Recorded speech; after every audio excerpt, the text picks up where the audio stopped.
Ansi vipi? Fresh. Mbona uko hai wapi kwanza unaenda wapi wewe? Hapa kuna mtu ndugu yangu namtafuta. Nani? Mtu gani wewe unamtafuta kama pesa? Mimi najua kinachotafuta ni pesa. Wewe unamtafuta mtu. Wewe una akili kweli? Nani wewe unamtafuta? Ndugu yangu, kama umenionea mtu mmoja ambaye anaitwa Kilomo, naomba uniambie umemwonea wapi? Maana ndo mtu ambaye ninayemtafuta. Kilomo? Wewe unamtafuta Kilomo? Wewe kwa lipi? Afu kwanza umeongea swala la Kilomo, mimi ndo nimekumbuka. Unajua wewe Ansi wewe ni boya. Yaani wewe ni bwege. Unajua kuna kitu kimoja nataka nikwambie. Wewe umempachika mimba mkeo, Kilomo kaja akakusaidia kaitoa. Yaani kafanya abortion. Unajua maana ya abortion? Yaani ni kama kamsaidia dokta vile, kaitoa kiurahisi. Wewe upo tu hapa kisuruali. Sasa sijui ndo hapa unajipanga upe tena wewe ndo kampachika nyingine.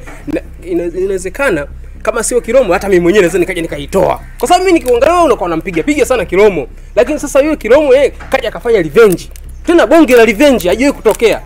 Wewe cha msingi hapo, wewe unaonekana kama mwanamke tu sasa hivi. Yaani hapo ulipo ni kama mwanamke. Wewe Kilomo unakuja kusaidia kuitoa na nini mimba kirahisi vile?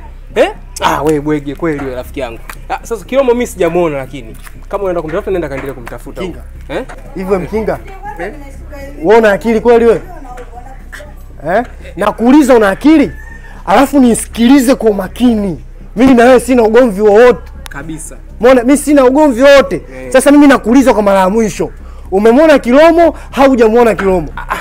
Mimi nishakwambia Kilomo sijamuona, lakini mimi nataka nirudi kwenye mada yetu kuu hii ya kwamba Kilomo inakuaje? Kilomo unamwacha mwanaume mwenzako anaenda anamchokonoa mwanamkeo mpaka anamtoa ujauzito bwana. Kilomo wewe unatafuta ubaya bwana mkono. Kulia wewe. Unatafuta ubaya? Sikiliza basi, sikiliza mimi mwenyewe najiweza ujue lakini sasa fresh bwana. Kumbe unajua mimi vizuri? Mimi nakujua babu. Wewe nitakufanya kitu ambacho mwanangu hutakuja kuamini na mimi ndio nikufanya. Umesikia? Sisi wengine ni watu wabaya.